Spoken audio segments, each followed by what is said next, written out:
Nous sommes à présent en plateau avec Guillaume Monge, président de Green Bull Group, dans la matinale de l'entrepreneur. Bonjour Guillaume. Bonjour Nicolas. Alors on va parler de Green Bull Group ensemble. Tout d'abord, vous n'êtes pas le seul fondateur de Green Bull Group, c'est une histoire que vous avez écrite à 6. Est-ce que vous pouvez nous raconter ? En effet, on est 6 associés fondateurs. Green Bull, pour la petite histoire, ça existe depuis 2011. On est des amis d'école. On est parti de crédit à la consommation. On a décidé d'investir dans des sociétés qu'on jugeait à fort potentiel. Ça n'a pas marché tout à fait comme prévu dès le départ. En 2012, on s'est intéressé au trading. Donc on a eu des activités dans le trading. C'est d'ailleurs de là où est née une de nos activités qu'on a commercialisées plus récemment. Et en 2017, on a décidé de créer un groupe. Donc on est des amis d'école, des amis de longue date, d'autres personnes où on s'est croisés dans des contextes professionnels.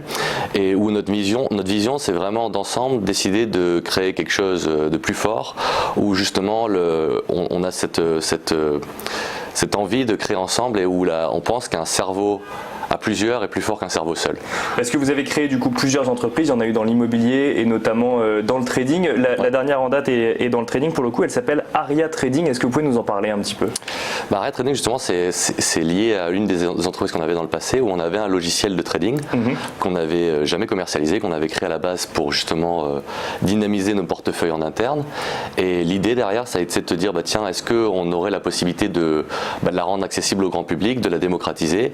Et en 2018, si je ne dis pas de bêtises, 2018, on a décidé de la lancer. Et en l'espace d'un an, ça a été un beau succès. On est en train d'ouvrir l'international.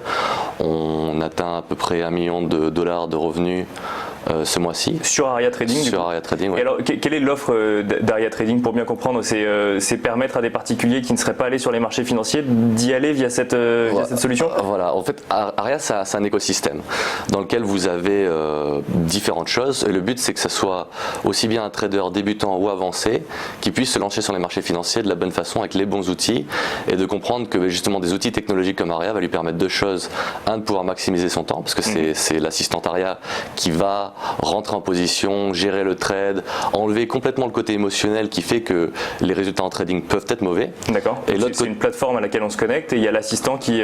Voilà, c'est sur une plateforme de l'assistante. On a décidé que ça soit une femme. Et le deuxième objectif, c'est de gérer le risque. Donc c'est pareil, la notion de capital en trading et en bourse est quand même assez importante puisque c'est ça qui va faire qu'on va pouvoir générer un alpha à long terme. Donc son but principal, c'est de descendre en escalier, monter en ascenseur versus ce qu'on a l'habitude de voir souvent en bourse, on monte en escalier puis on descend en ascenseur. Voilà. Alors, quand vous dites gérer le risque ou réduire le côté émotionnel, comment on fait concrètement parce que du coup, il y a quand même une personne qui investit son argent. Du coup, comment est-ce que Aria va gérer ce côté risque ou ce côté émotion ? Ce côté risque ou émotion, comme vous pouvez le voir là sur l'écran, on a donc un logiciel dans lequel vous avez rentré une succession de paramètres et vous allez décider de si vous voulez acheter le marché ou vendre le marché. Donc on peut, comme vous savez en bourse, on peut aussi bien gagner à la hausse qu'à la baisse. Et l'idée derrière, c'est que c'est Aria qui va complètement tout gérer. Donc c'est elle qui va rentrer en position pour nous, gérer le trade, donc décider de le sécuriser en fonction des paramètres qu'on a établis et sortir de position. Donc ce qui fait que nous, on n'a pas besoin d'être derrière les écrans à ce moment-là et potentiellement prendre des risques qui seraient ou prendre des décisions qui seraient pas rationnelles. Donc concrètement, en fait, on fait appel à une trader virtuelle qui trade pour nous. C'est pour ça qu'on a mis cette notion d'assistante dans le but justement vraiment qu'on comprenne que c'est pas une baguette magique, c'est un algorithme et c'est du semi-automatisé, donc c'est l'humain, c'est allier le meilleur de l'humain et la technologie dans le but justement de pouvoir faire une alliance qui soit profitable à long terme. Alors je le disais en introduction, vous êtes 6 à la tête de Green Bull Group et du coup vous êtes 6 à la tête d'Aria puisque vous avez fait ce choix qui est pas anodin pour le coup. Sur toutes les entreprises en fait qui composent Green Bull Group, vous êtes à chaque fois 6 dirigeants sur chaque société. C'est ça. Et alors pourquoi ce choix ? Parce qu'en fait on pourrait se dire chacun va diriger une société ou on aura un dirigeant par société. Pourquoi est-ce que vous avez fait ce choix du coup de rester à 6 sur chacune des sociétés et en plus sur le groupe ? C'est une bonne question. L'objectif principal, c'est qu'on soit tous les 6 en symbiose et avec vraiment une vision commune. Et on a la particularité au niveau de l'équipe de tous avoir des talents qui soient vraiment complémentaires et d'être responsable chacun d'une partie qui nous permet en fait d'adresser à chaque fois l'entreprise dans sa globalité. Si on avait dû nommer des chefs par marque, le problème c'est que on n'aurait pas de vision de groupe, on n'aurait pas de stratégie de groupe et puis chacun tirait un petit peu la couverture vers lui. Et il y aurait des conflits d'intérêts. Exactement. Donc là on a des personnes qui s'occupent du marketing, d'autres personnes qui s'occupent des opérations, on a de la techno, on a de la force de vente, on a du développement d'affaires, de la stratégie. Et l'objectif justement, c'est de prendre chaque entreprise, de mettre des points de focus et puis après d'accompagner les équipes derrière avec qui on travaille.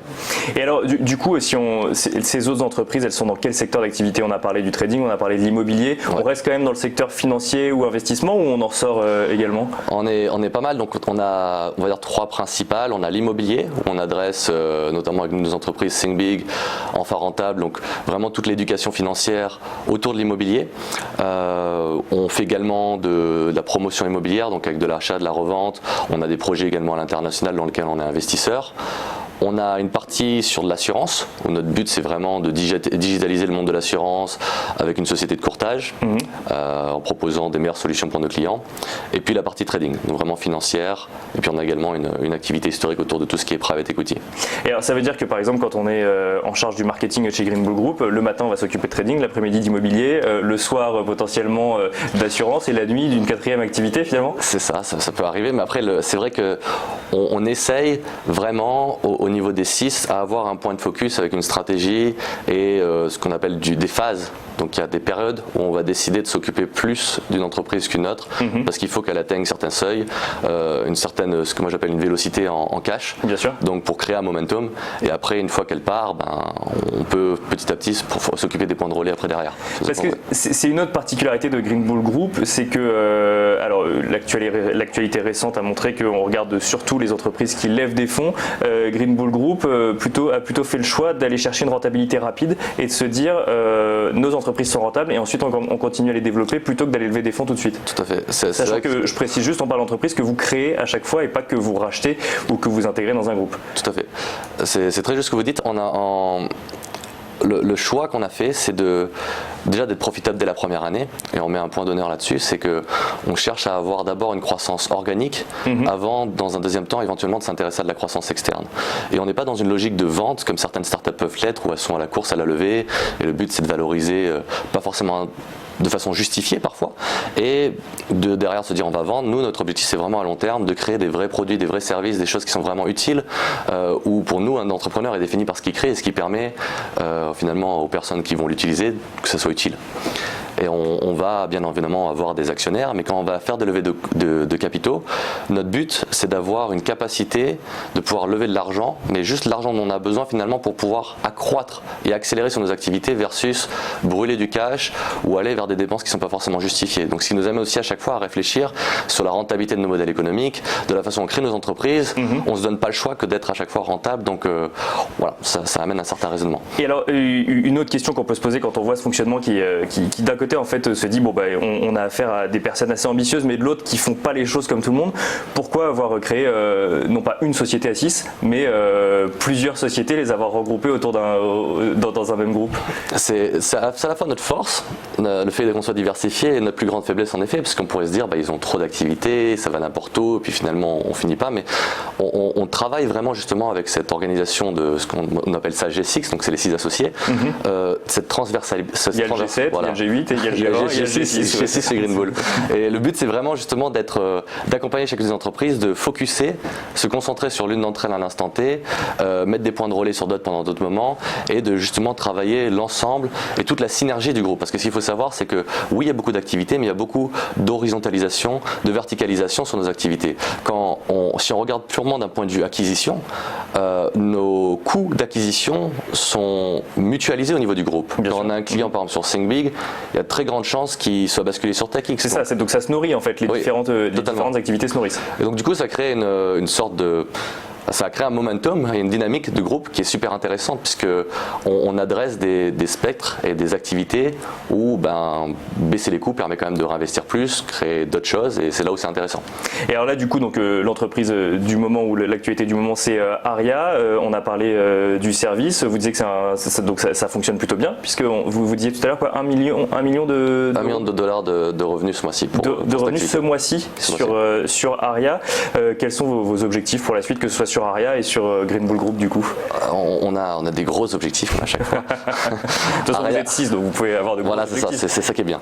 L'objectif là, c'est d'aller à l'international, donc on est en plein là-dedans, donc ça va prendre un petit peu de temps. C'est de réussir à faire ce que j'explique à chaque fois, la création de ce qu'on a pu faire en France avec les clients français, de réussir à reproduire la même chose à l'international.